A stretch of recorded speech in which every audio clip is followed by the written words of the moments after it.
Polyps का मतलब होता है कि एक गैर ज़रूरी चीज़ जो कि नाक में उग गई। लोकल जीपी डॉक्टर को बताया तो उसने कहा कि ये आपके नाक पे गदूद बन गए। तो याद रखिए, नाक की जो लाइनिंग होती है उसको गदूद कहना सही नहीं होता। ये ट्रबिनेट्स होते हैं, ये स्वेलअप होते हैं, श्रिंक कर जाते हैं और फूल जाते हैं। तो ये नाक की हवा को रेगुलेट कर रहे होते हैं।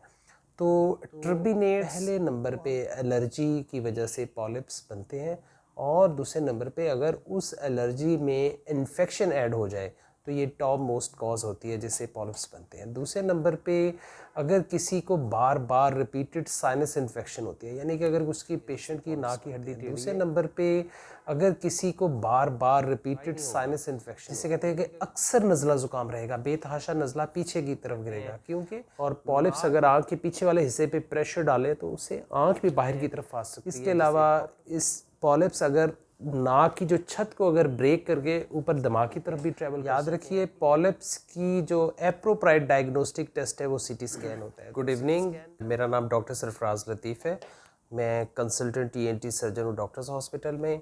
आज की हमारी टॉक है कि नेज़ल पॉलिप्स के क्या होते हैं और ये क्या बीमारी है, इसके नेज़ल पॉलिप्स बनने की क्या वजूहत होती हैं, अगर किसी को नेज़ल पॉलिप्स हो तो उसमें क्या अलामात या सिम्टम्स होती हैं, नेज़ल पॉलिप्स को कैसे डायग्नोस करना चाहिए, और इसका क्या जो इलाज है, जो इस वक्त जदीद तरीन इलाज जो अवेलेबल है हमारे मुल्क में, वो क्या है। तो आप समझें कि सबसे पहले मैं आपको नाक के बारे में बताऊं कि नाक एक ऐसी एयर कंटेनिंग चैम्बर कैविटी होती है जो कि हमारे लंग्स का रेगुलेटर होता है। तो जो हवा लंग्स को चाहिए होती है तो नाक उसे रेगुलेट करके या उसे प्रिपेयर करके लंग्स को देता है। ये हवा को साफ़ करता है, फ़िल्टर करता है। बाहर सर्दी हो, नाक हवा को गर्म करके फेफड़ों को देगा, अगर बाहर गर्मी हो तो नाक ठंडा करके देगा। इसके अलावा नाक का जो इम्पोर्टेंट फंक्शन है, ये ह्यूमिडिफाई करेगा, नम करेगा हवा को। इसके अलावा इसकी एयर कंडीशनिंग करता है। तो इस तरह ये जो नॉर्मल फिज़ियोलॉजिकल फंक्शन होते हैं जो हमारे लंग्स का, ये प्रोटेक्टिव हिस्सा है। तो हमारे दोनों नाक को पेटेंट होना चाहिए, इनसे इक्वल सांस जाना चाहिए जो कि फॉर्मुलेट होके या प्रिपेयर होके लंग्स की तरफ जाए।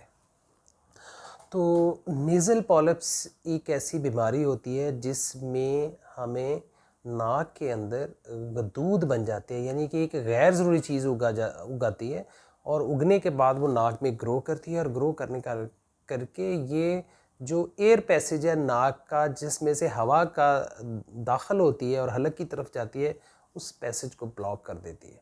तो जब वो पैसेज ब्लॉक हो जाएगा तो उससे नाक बंद होना शुरू हो जाएगा।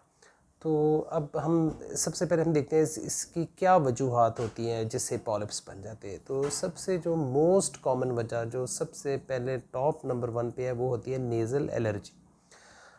अगर किसी पेशेंट को एलर्जी होगी तो एलर्जी की वजह से नाक की जो लाइनिंग वो सूजी रहती है, वो हाइपर सिक्रेटरी, यानी कि उसमें ज़्यादा सिक्रेशंस बनती है, सूजन हो जाती है जिसे एडिमा कहते हैं। तो पहले नंबर पे एलर्जी की वजह से पॉलिप्स बनते हैं, और दूसरे नंबर पे अगर उस एलर्जी में इन्फेक्शन ऐड हो जाए तो ये टॉप मोस्ट कॉज होती है जिससे पॉलिप्स बनते हैं। दूसरे नंबर पे अगर किसी को बार बार रिपीटेड साइनस इन्फेक्शन होती है, यानी कि अगर उसकी पेशेंट की नाक की हड्डी टेढ़ी है और उसमें टेढ़ी हड्डी होने की वजह से उसमें बार बार साइनस में इन्फेक्शन हो, तो उस वजह से भी पॉलिप्स बन सकते हैं। इसके अलावा कुछ पेशेंट्स ऐसे होते हैं जिनमें हेरेडिटरी वजह हो, यानी कि मारूसी बीमारी हो, उनके पेरेंट्स में हो पॉलिप्स बनते हो, तो बच्चों में भी हेरेडिटरी तौर पे वो उसमें ये बीमारी शिफ्ट होने का चांस होता है। इसके अलावा कुछ ऐसे पेशेंट्स होते हैं जिनको ये दर्द की दवाइयाँ खाने से एलर्जी होती है, जैसे डिस्प्रिन, ब्रूफन खाने से जिसमें रिएक्ट करता है, इनमें भी पॉलिप्स होने के चांसेस होते हैं। वो पेशेंट जिनको सांस की नालियों में हसासियत हो, अस्थमा हो, उनमें पॉलिप्स होने का चांस ज़्यादा होता है। तो ये तो वजूहाती जो हमें बताते हैं कि इन पेशेंट्स ये हाई रिस्क ग्रुप होते हैं और इन मरीज़ों को पॉलिप्स होने का चांस ज़्यादा होता है। और अब अगला है कि अगर किसी पेशेंट को पॉलिप्स बन जाएं तो उसमें क्या अलामतें होती है, यानी कि क्या सिम्टम्स कैसे प्रेजेंट करता है। सबसे जो मोस्ट कॉमन जो सिम्टम्स होती है वो पेशेंट का नोज़ ब्लॉक हो जाएगा, सांस आना बंद हो जाएगा। नंबर 2 जो दूसरी सिम्टम होती है पेशेंट के नाक से एक्सेसिव डिस्चार्ज, नाक बहता रहता है, नाक ड्राई नहीं होगा, जिसे कहते हैं कि अक्सर नज़ला ज़ुकाम रहेगा, बेतहाशा नज़ला पीछे की तरफ गिरेगा, क्योंकि नाक के जो पैसेज है वो चोक हो जाते हैं और जो सिक्रीशंस हैं वो आगे या पीछे ड्रॉप करती हैं। इसके अलावा पेशेंट की स्मेल कम हो जाए या गायब हो जाए, उन पेशेंट्स में भी पॉलिप्स बनते हैं। इसके अलावा पॉलिप्स की वजह से साइनस इन्फेक्शन रहे पेशेंट को, और साइनस इन्फेक्शन का मतलब है कि पेशेंट में बुखार और साइनसेस के ऊपर प्रेशर आना या दर्द होना, झुकने पे प्रेशर बनना। और इसके अलावा जो एक ज़रूरी चीज़ जो मैं आपको बताना चाहूँगा वो ये है कि हम देखा ये गया है कि पॉलिप्स में जो हमारे पास पेशेंट प्रेजेंट करते हैं उनमें सुपर एडेड फंगल इन्फेक्शन होती है, यानी कि ये ऐसी इन्फेक्शन होती है जो कि सादा एक पॉलिप्स को इस थोड़ा सा इस हिसाब से बना देती है कि वो थोड़े से एग्रेसिव हो जाते हैं। जब पॉलिप्स एग्रेसिव हों तो वो क्या करते हैं, वो आँख पे प्रेशर डाल सकते हैं, आँख से दो नज़र आना हो सकता है। तो अगर आप गौर से देखें तो आँख एक जो फासला है नाक से वो दूर हट जाती है, जिसको हम अपनी टर्मिनोलॉजी में टेलीकैंथिस कहते हैं। और पॉलिप्स अगर आँख के पीछे वाले हिस्से पे प्रेशर डाले तो उससे आँख भी बाहर की तरफ आ सकती है, जिसे प्रोप्टोसिस कहते हैं। इसके अलावा इस पॉलिप्स अगर नाक की जो छत को अगर ब्रेक करके ऊपर दिमाग की तरफ भी ट्रैवल कर सकते हैं, पीछे की तरफ ट्रैवल कर सकते हैं। तो ये वो पेचीदगी होती है जो अगर किसी को पॉलिप्स के साथ फंगल इन्फेक्शन हो जाए। तो ये तो थी सिम्टम्स, अलामात जो कि पॉलिप्स से होती है। वह है कि अगर किसी को पॉलिप्स हो तो उसे क्या करना चाहिए। याद रखिए, अगर किसी को मुसलसल नाक बहता रहता है, सांस में रुकावट है, तो इसका जो एप्रोप्राइट डॉक्टर वो ईएनटी सर्जन होता है, ईएनटी सर्जन को रिपोर्ट करें तो वो सबसे पहले अपने मुआयने से बड़ी आसानी से इसको तशख़ीस कर लेता है कि ये पॉलिप्स एक तरफ हैं, दोनों तरफ हैं। इनमें मुआयने से भी अंदाज़ा लगाया जा सकता है कि क्या इसमें फंगल इन्फेक्शन है या नहीं। दूसरे नंबर पे अगर हम एग्जैक्ट देखना चाहें कि किस साइनस से पॉलिप्स निकल रहे हैं तो हम उसका कैमरे से मुआयना या एंडोस्कोपिक मुआयना करके हम अंदाज़ा लगा सकते हैं कि ये मैक्सिलरी साइनस का पॉलिप है, इथमाइड का है, या फ्रंटल साइनस से आ रहे हैं, या पीछे सिफनाइड साइनस का मसला है। तो ये उससे हम काफ़ी हद तक इसकी तशख़ीस कर लेते हैं। याद रखिए, पॉलिप्स की जो एप्रोप्राइट डायग्नोस्टिक टेस्ट है वो सीटी स्कैन होता है। तो सीटी स्कैन में हमें वो इन्फॉर्मेशन देगा कि ये किस साइनस से अराइज होकर किस तरफ ट्रैवल कर रहे हैं। और दूसरे नंबर पे खुदा न खास्ता इन पॉलिप्स ने कोई कॉम्प्लिकेशन तो पैदा नहीं की, यानी कि कोई इंट्राक्रेनियल या इंट्रा ऑर्बिटल एक्सटेंशन तो नहीं होगी इसकी। इसके अलावा कुछ ऐसे एलर्जी के टेस्ट होते हैं जो कि हमें गाइड कर देते हैं, जिसमें हम एलर्जन टेस्ट होते हैं और जिसमें एलर्जी का लेवल, जिसमें विटामिन डी की कमी, तो ये सारे फैक्टर्स पॉलिप्स को बनाने में मददगार साबित होते हैं। तो अब आ जाता है कि पॉलिप्स की क्या ट्रीटमेंट है। याद रखिए, अगर किसी को नाक में छोटे से पॉलिप्स हैं, ब्रीदिंग का इतना इशू नहीं कर रहे, तो ऐसे पेशेंट्स की मेडिकल ट्रीटमेंट होती है। तो मेडिकल ट्रीटमेंट से काफ़ी हद तक ये श्रिंक हो जाते हैं या गायब हो जाते हैं।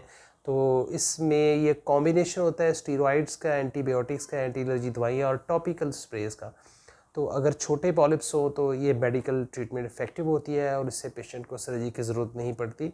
और इसमें हम रेगुलर पेशेंट को फॉलोअप करते हैं और पेशेंट की जो क्वालिटी ऑफ लाइफ वो सही होती है। अब ऐसे पॉलिप्स जिसने मुकम्मल तौर पे नाक की कैविटी को चोक कर दिया है, ब्लॉक कर दिया है, और या पेशेंट को पॉलिप्स के साथ फंगल इन्फेक्शन है और वो कॉम्प्लिकेशन के साथ आया है, तो याद रखिए ऐसे पेशेंट्स की ट्रीटमेंट सर्जरी होती है। अब कौन सी सर्जरी होती है, इसमें पेशेंट को पहले प्रिपेयर किया जाता है और इस सर्जरी को हम लेज़र से नहीं, ये एक मिसनॉमर फैला हुआ है कि जी लेज़र से ये ऑपरेशन पॉलिप्स गायब हो जाते हैं। लेज़र एक दूसरी एक गैजेट है जो दूसरे ईएनटी के ऑपरेशन में इस्तेमाल होता है। तो लेज़र से नहीं, इसको हम कहते हैं एंडोस्कोपिक साइनस सर्जरी या फेस। और दूसरे नंबर पे इसमें जो हमारे पास जदीद गैजेट है उसे माइक्रो डिब्राइडर शेवर कहते हैं। तो इस इंस्ट्रूमेंट की मदद से और इस टेक्निक से हम इंडिविजुअल साइनसेस को हम अप्रोच कर सकते हैं, यानी कि आप साइमल्टेनियसली अगर पॉलिप्स फ्रंटल, मैक्सिलरी, इथमाइड और सिफनाइड साइनस पे हो तो हम इंडिविजुअल साइनस तक पहुंच के और उस इंडिविजुअल साइनस में से पॉलिप्स यानी कि हम गदूद को उसकी जड़ से निकाल देते हैं। तो याद रखिए, ये पॉलिप्स निकालने का मतलब ये नहीं है कि अब आप इस डिज़ीज़ फ्री हो गए हैं।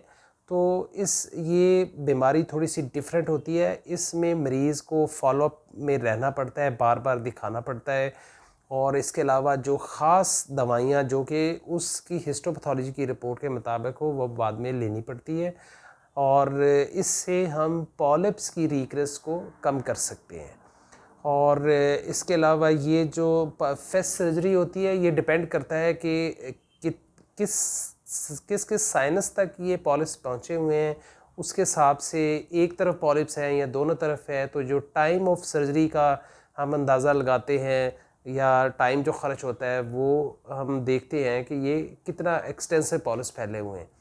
और इसके अलावा ये सेफ़ ऑपरेशन है क्योंकि आप जो हाई डेफिनेशन कैमरा में काम कर रहे होते हैं, और इससे जो सक्सेस रेट सर्जरी का बहुत अच्छा होता है। Thank you very much. अच्छा, दूसरी एक चीज़ जिसको मैं और भी वाज़ह करना चाहता हूँ, कई पेशेंट्स हमारे पास आते हैं कि जी हमारे नाक में गदूद है, हमने अपने लोकल जीपी डॉक्टर को बताया तो उसने कहा कि जी आपके नाक पे गदूद बन गए। तो याद रखिए, नाक की जो लाइनिंग होती है उसको गदूद कहना सही नहीं होता। ये ट्रबिनेट्स होते हैं, ये स्वेलअप होते हैं, श्रिंक कर जाते हैं और फूल जाते हैं, तो ये नाक की हवा को रेगुलेट कर रहे होते हैं। तो ट्रबिनेट्स को हम नाक की लाइनिंग तो कह सकते हैं, इन्हें पॉलिप्स नहीं कह सकते। पॉलिप्स का मतलब होता है कि गैर ज़रूरी चीज़ जो कि नाक में उग आए, जबकि ट्रबिनेट्स स्वेलअप हो सकते हैं, फूल सकते हैं। तो जो ट्रबिनेट्स को हम आम लैंग्वेज में लाइनिंग कहेंगे, नाक की लाइनिंग, जबकि पॉलिप्स को हम नाक। याद रखिए, जो सबसे इस वक्त जदीद तरीन टेक्निक चल रही है नेज़ल पॉलिप्स की सर्जरी के लिए, उसे हम फेस कहते हैं, that is endoscopic sinus surgery. और इसके साथ जो दूसरा गैजेट होता है उसे कहते हैं माइक्रो डिब्राइडर शेवर सिस्टम, और इससे हम इंडिविजुअल साइनस को अप्रोच करके इंडिविजुअल साइनस यानी कि पॉलिप्स को उसकी गदूद से निकालते हैं। और यही तरीका जो है इस वक्त वो पूरी दुनिया में वैलिड है, और इसी टेक्निक से हम करते हैं। इस टेक्निक के सबसे अच्छे रिजल्ट है। Thank you very much.